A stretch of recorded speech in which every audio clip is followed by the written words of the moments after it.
الحمدللہ رب العالمین والصلاة والسلام علی محمد الامین فاعوذ باللہ من الشیطان الرجیم بسم اللہ الرحمن الرحیم۔ خواتین و حضرات، میزان میں 7واں باب ختم ہو گیا تھا۔ یہ حدود و تعزیرات کا باب تھا اور میں نے اس میں یہ بات واضح کرنے کی کوشش کی ہے کہ اسلامی شریعت میں جن جرائم کی سزائیں مقرر کی گئی ہیں وہ صرف 5 ہیں۔ ان 5 جرائم میں کیا سزائیں مقرر کی گئی ہیں، ان کے کیا حدود ہیں، ان سے متعلق کیا بحثیں پیدا ہوتی ہیں، میں ان میں تفصیل کے ساتھ اپنا نقطہ نظر عرض کر چکا ہوں۔ وہ 5 جرائم ایک مرتبہ پھر ذہن میں تازہ کر لیجئے۔ زنا ہے، قذف ہے، قتل و جراحت ہے، محاربہ یا فساد فی الارض ہے اور چوری ہے۔ میرے نزدیک ان کے علاوہ کسی جرم کی سزا شریعت میں مقرر نہیں کی گئی، یعنی باقی تمام جرائم کا معاملہ مسلمانوں کے ارباب حل و عقد پر چھوڑ دیا گیا ہے۔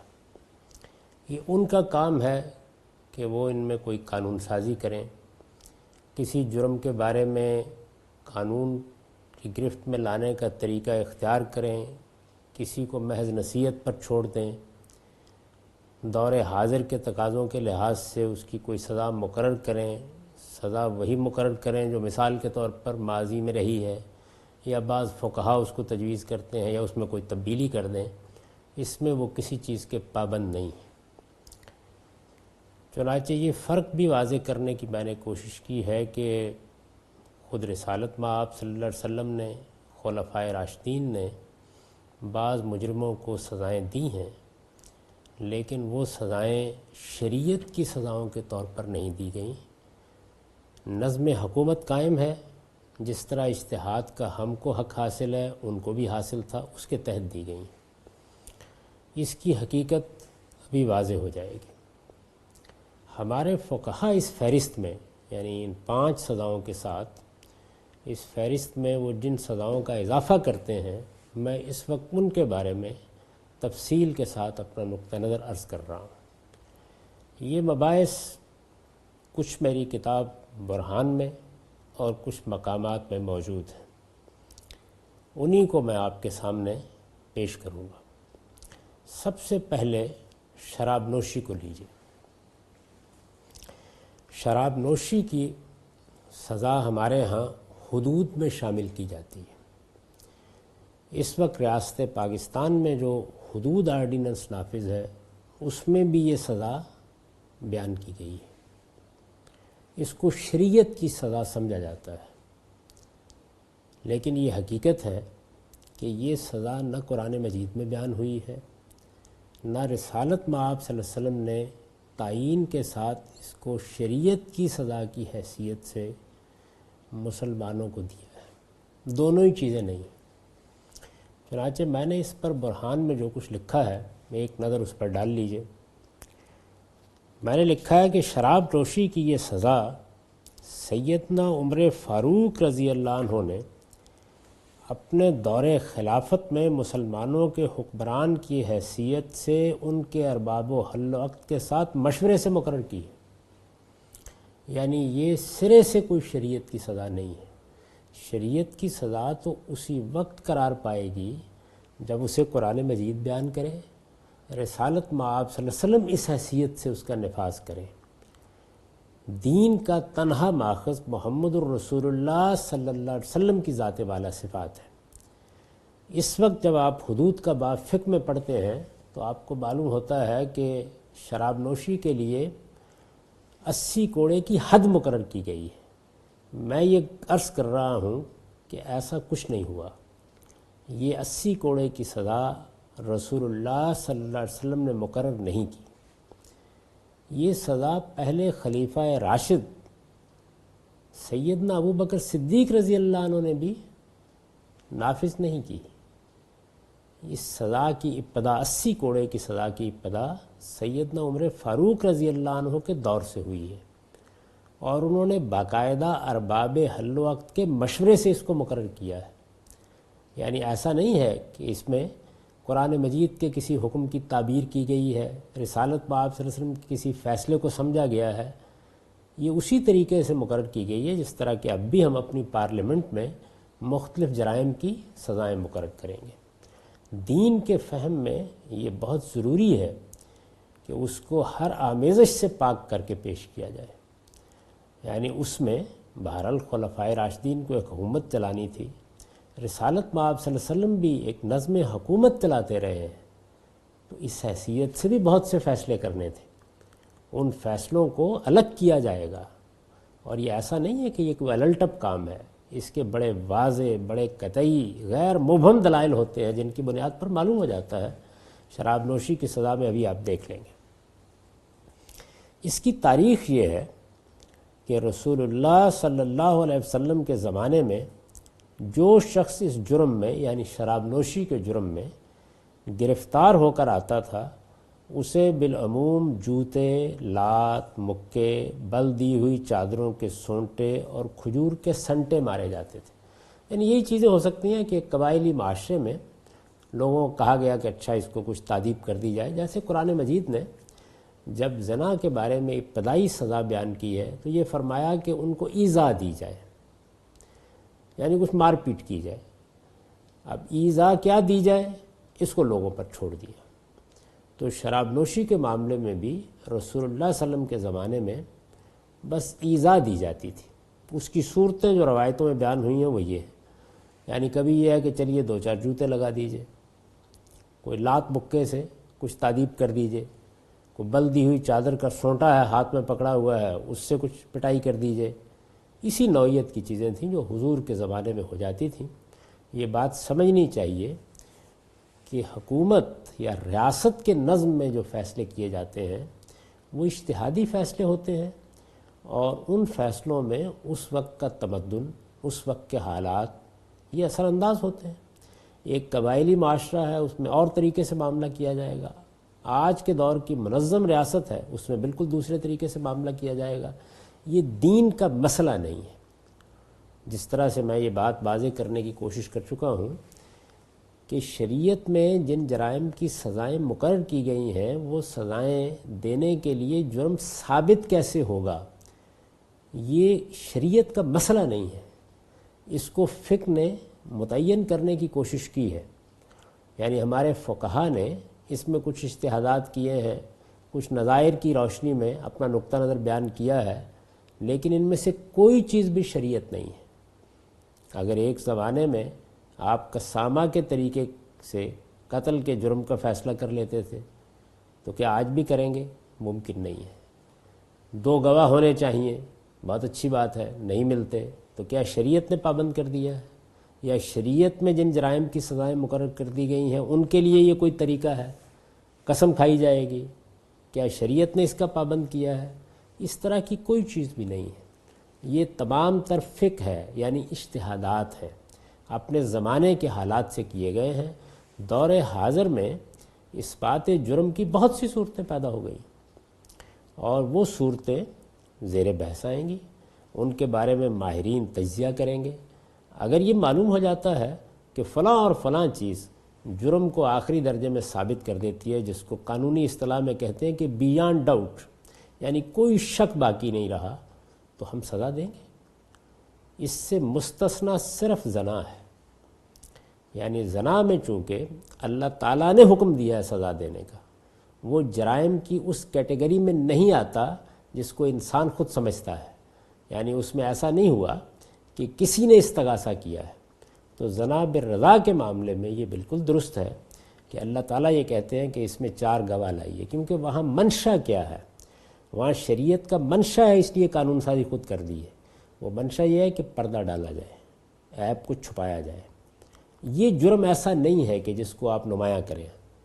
یہ بات قرآن مجید نے اس پس منظر میں کہی ہے، چنانچہ یہ فرمایا کہ اگر یہ لوگ آئیں گے اور 4 گواہ پیش نہیں کریں گے تو ان کی پیٹھ پر 80 کوڑے برسا دیے جائیں گے۔ یہ تمام چیزیں ہم بیان کر چکے ہیں۔ صرف یہ ایک جرم ہے، اس کے سوا باقی کسی جرم میں قتل ہے، محاربہ ہے، شریعت نے پابند نہیں کیا کہ یہ طریقہ اس بات جرم کا ہوگا، گواہی اس طرح سے لی جائے گی، قرائن کی شہادت اس طرح سے ہوگی، قبول کی جائے گی یا نہیں قبول کی جائے گی۔ یہ تمام معاملات ارباب حل وقت پر چھوڑ دیے گئے۔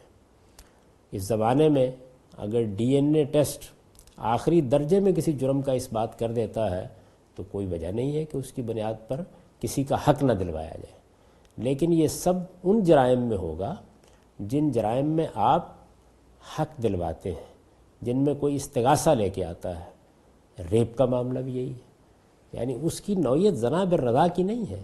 وہاں عورت اگر آ کے اپنی شکایت درج کراتی ہے تو وہ اصل میں الزام نہیں لگا رہی، وہ استغاثہ کر رہی ہے، اس کی نوعیت ہی بالکل مختلف ہے۔ اس پر قذف کے قانون کا اطلاق نہیں ہوگا۔ یہاں ریاست کی ذمہ داری ہے کہ وہ تحقیق کرے اور مجرم کو کیفر کردار تک پہنچائے، جس طریقے سے بھی جرم ثابت ہو جائے۔ اس میں کوئی چار گواہوں کی شرط نہیں ہوگی، یہ معاملہ ہی بالکل الگ ہے۔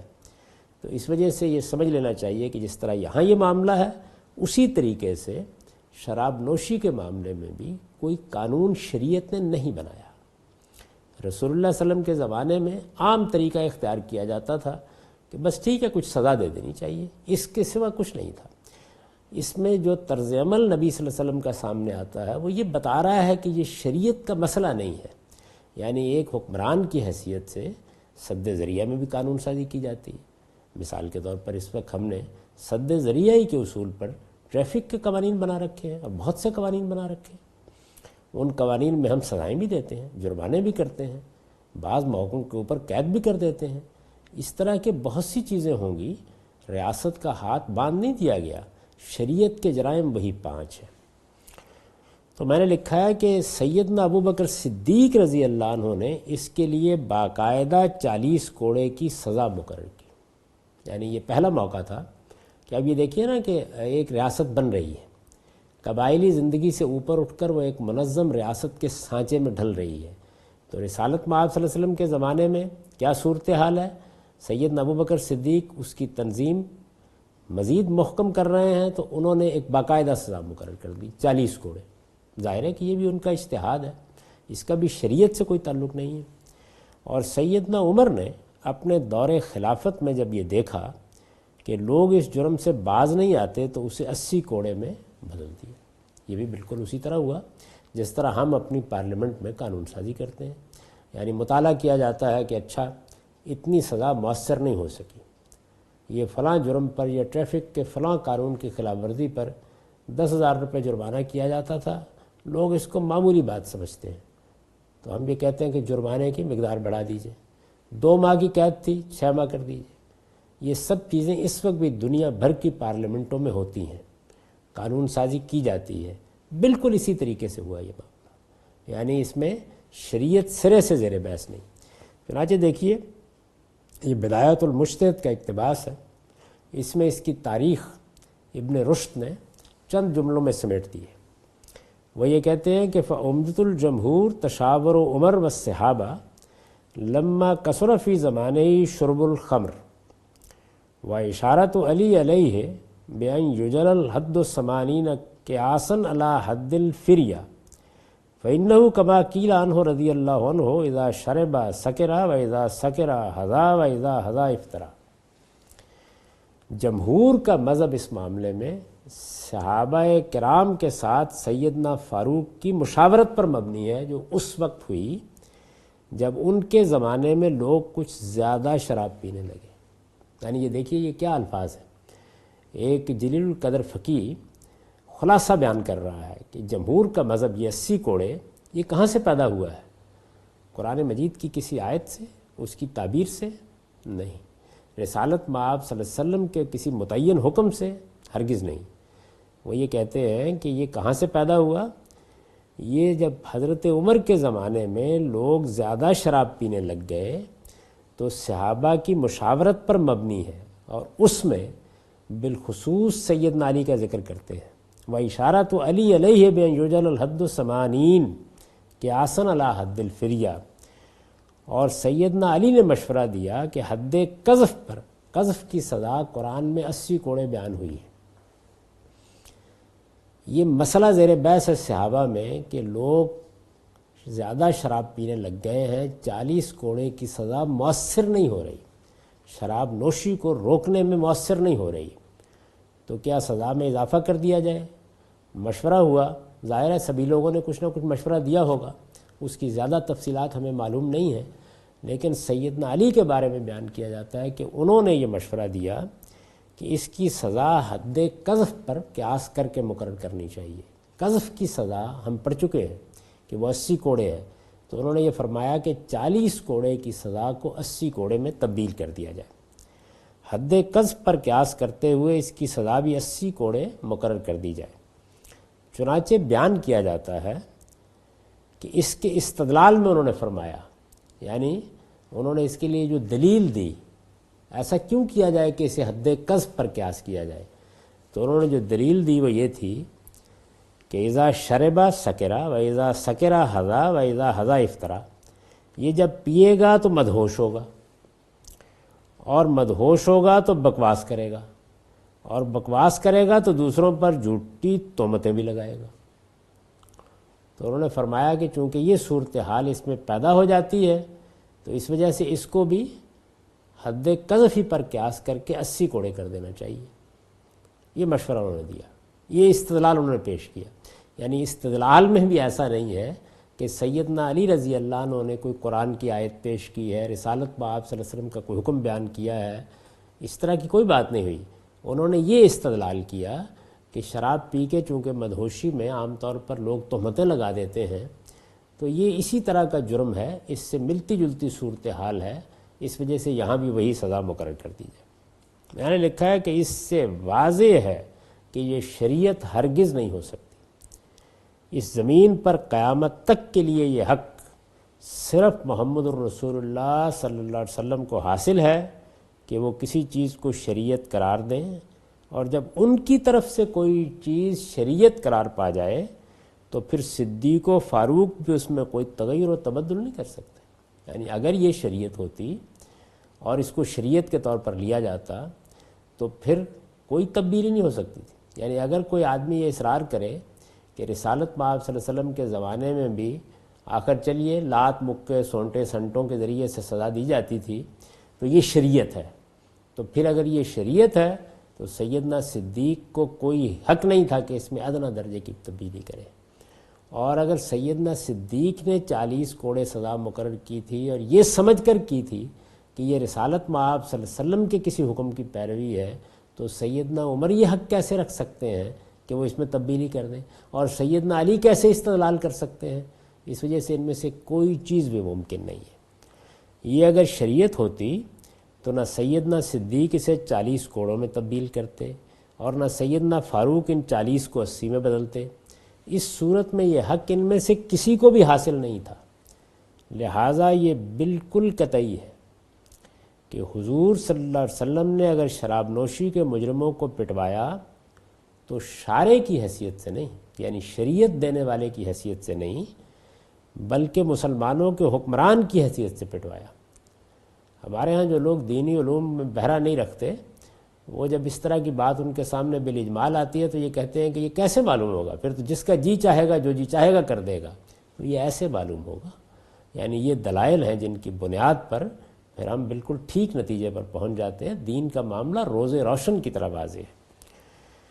حضور صلی اللہ علیہ وسلم نے اگر شراب نوشی کے مجرموں کو پٹوایا تو شارع کی حیثیت سے نہیں، بلکہ مسلمانوں کے حکمران کی حیثیت سے پٹوایا، اور آپ کے بعد آپ کے خلفاء نے بھی ان کے لیے 40 کوڑے اور 80 کوڑے کی یہ سزائیں اسی حیثیت سے، یعنی حکمران کی حیثیت سے مقرر کی۔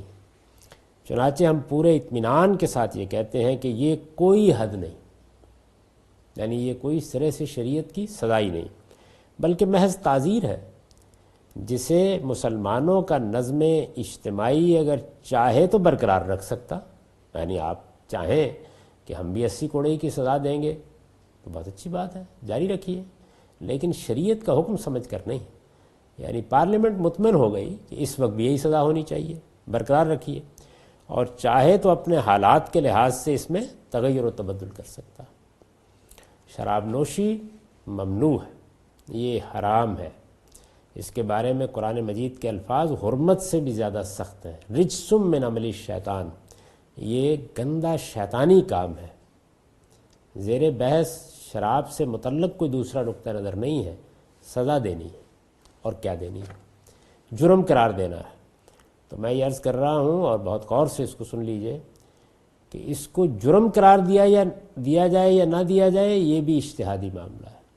یہ ممکن ہے کہ بعض حالات میں کوئی حکومت یہی بہتر سمجھے کہ اس کو جرم قرار دینے کی بجائے گناہ کے طور پر تلقین کی جائے، نصیحت کی جائے، لوگوں کو روکا جائے، یا جزوی قانون سازی کر دی جائے، جیسے مثال کے طور پر کہ آپ گاڑی نہیں چلائیں گے شراب پی کے، یا اتنی مقدار اگر ہوگی تو اس کے اوپر سزا دی جائے گی۔ یہ ممکن ہے، اس سے کوئی چیز جائز نہیں ہو جاتی، یعنی وہ ناجائز ہے، لیکن ریاست سے متعلق قانون سازی میں یہ اجتہادی اختیار موجود ہے۔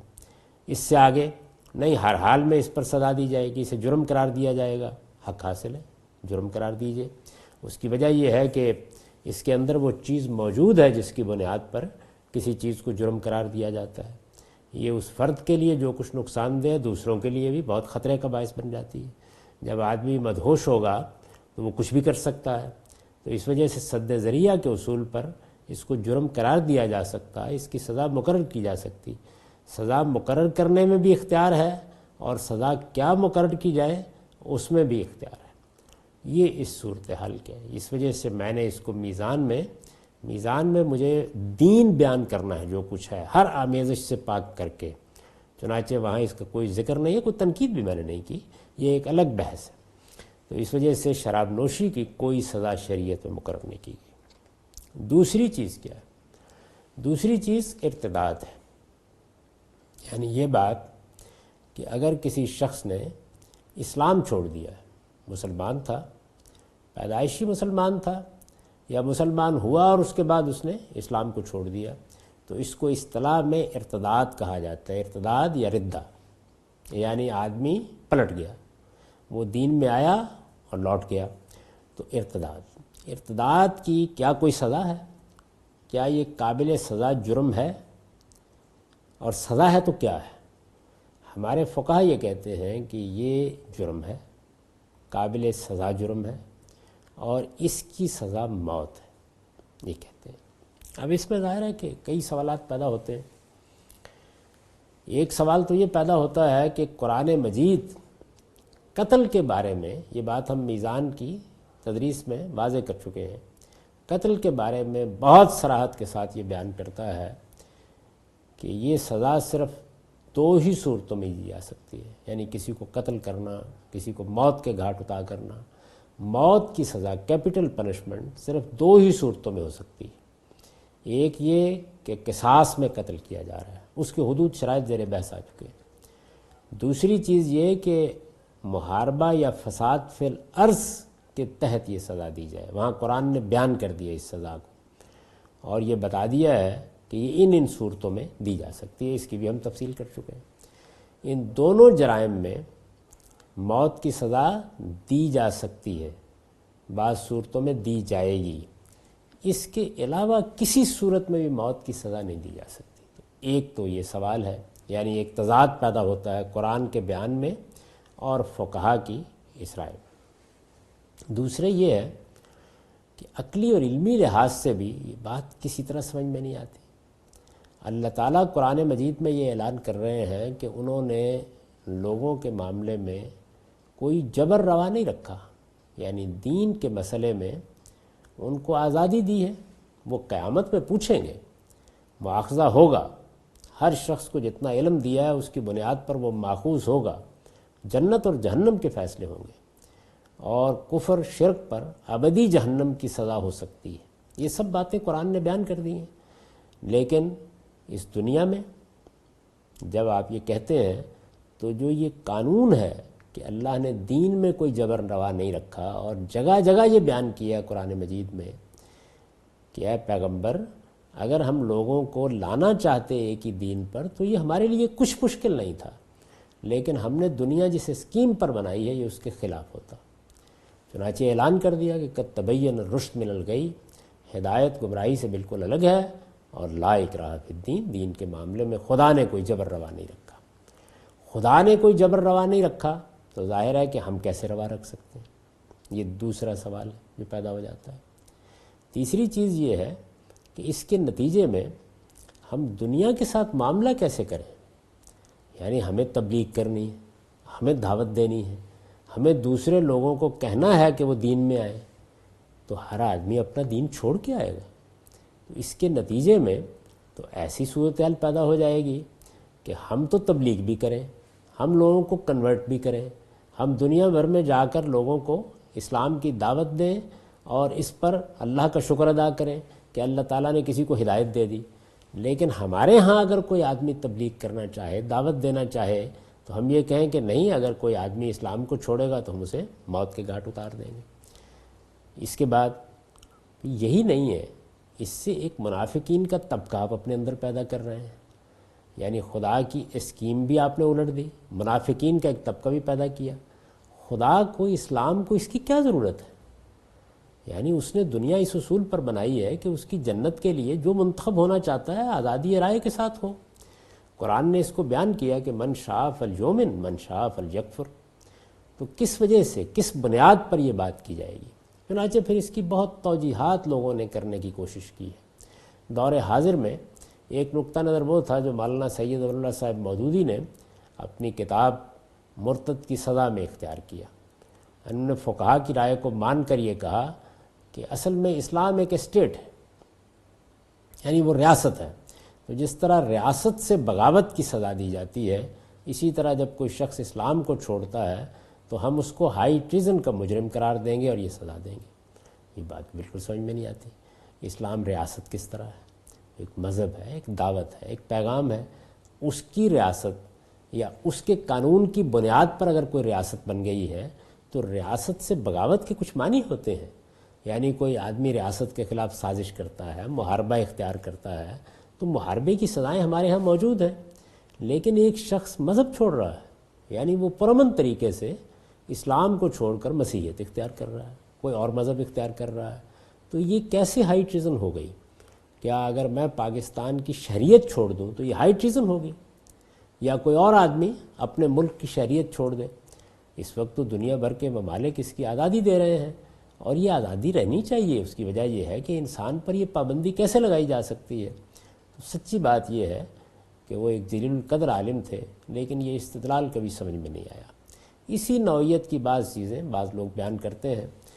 مثلا میں یہاں ملیشیا میں ہوں، وہاں میں نے بہت سی چیزیں دیکھی، اس میں ارتداد کی سزا زیر بحث رہتی ہے، تو اس میں کچھ اس طرح کا استدلال یہاں کے علماء نے کیا ہے کہ اس کے نتیجے میں اصل میں اس آدمی کو اسلام کی تذلیل کرنے کی سزا دی جاتی ہے۔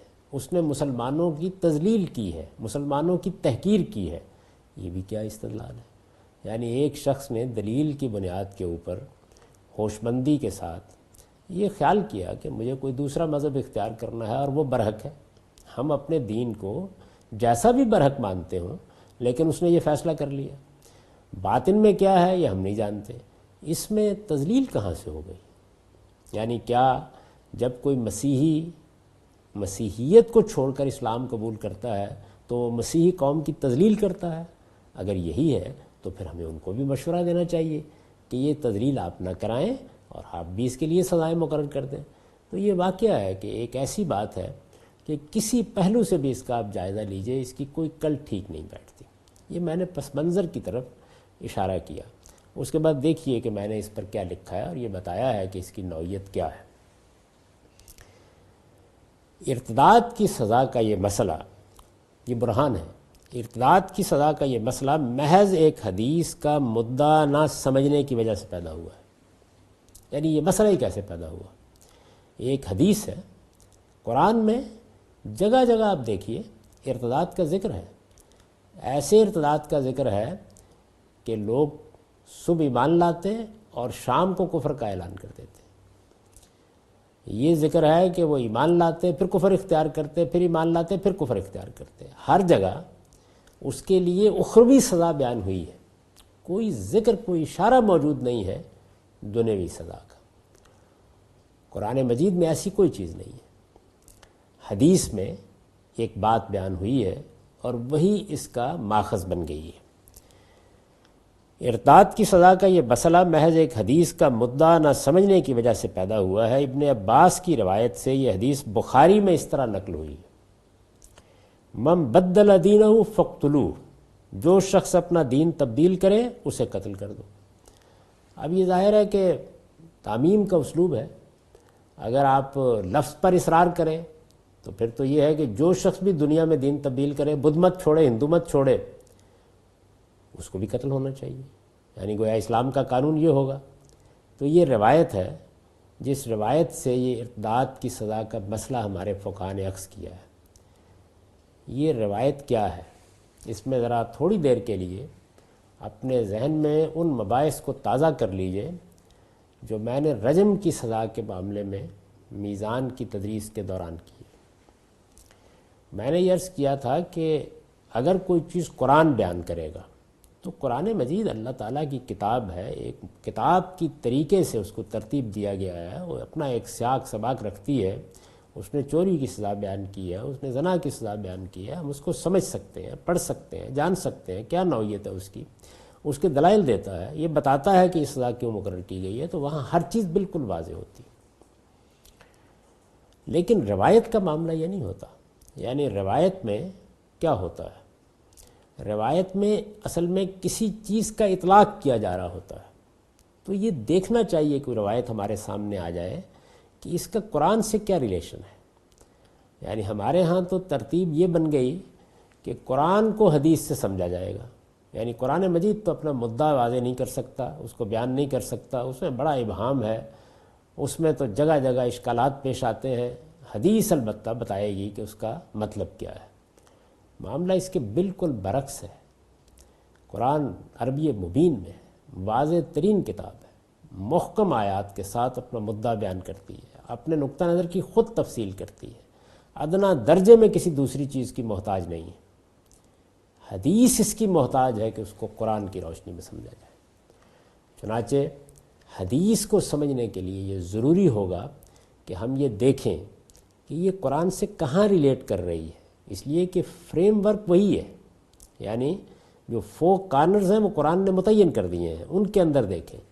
وہاں بھی استاذ امام حمید الدین فرائی نے اس مسئلے کو کہاں سے حل کیا ہے، یعنی کچھ روایات تھیں، کچھ واقعات تھے، کچھ مقدمات کی رودادیں تھیں، ان کو فقہا عام طور پر زنا کی سزا سے متعلق کر رہے تھے، جو سورہ نور میں بیان ہوئی ہے۔ تو انہوں نے بتایا کہ یہ روایات ٹھیک ہیں، یہ مقدمات بھی اپنی جگہ درست ہیں، ان کی رودادوں میں بھی بالاجمال ہی صحیح بات بیان ہوئی ہے، لیکن ان کا تعلق آیت حرابہ سے۔ پھر اس کے دلائل دیے اور یہ بتایا، تو مسئلہ حل ہو گیا۔ یہاں بھی یہی صورتحال ہے، روایت ٹھیک ہے، لیکن روایت کو قرآن کی روشنی میں رکھ کے سمجھیں گے تو کوئی مشکل پیش نہیں آئے گی۔ فقہا نے اس سے ایک حکم عام اخذ کیا ہے۔ ہمارے فقہا اسے بالعموم ایک حکم عام قرار دیتے ہیں، جس کا اطلاق ان کے نزدیک ان سب لوگوں پر ہوتا ہے جو زمانہ رسالت سے لے کر قیامت تک اس زمین پر کہیں بھی اسلام کو چھوڑ کر کفر اختیار کریں گے۔ یعنی انہوں نے کہا کہ یہ ایک عام حکم ہے، جس طرح جہاں بھی کوئی چوری کرے گا، شرائط پوری ہو جائیں گی تو شریعت کے قانون کے مطابق اس کو قطع ید کی سزا دی جائے گی۔ اسی طرح یہ حدیث یہ بتا رہی ہے کہ جہاں کہیں بھی جب بھی قیامت تک کوئی شخص اسلام چھوڑے گا، دین تبدیل کرے گا، مسلمان تھا، مسلمان کی حیثیت ختم کر دے گا، تو یہ حدیث کہتی ہے کہ اس کو یہ سزا دی جائے گی۔ ان کی رائے کے مطابق ہر وہ مسلمان جو اپنی آزادانہ مرضی سے کفر اختیار کرے گا، اسے اس حدیث کی روح سے لازماً قتل کر دیا جائے گا۔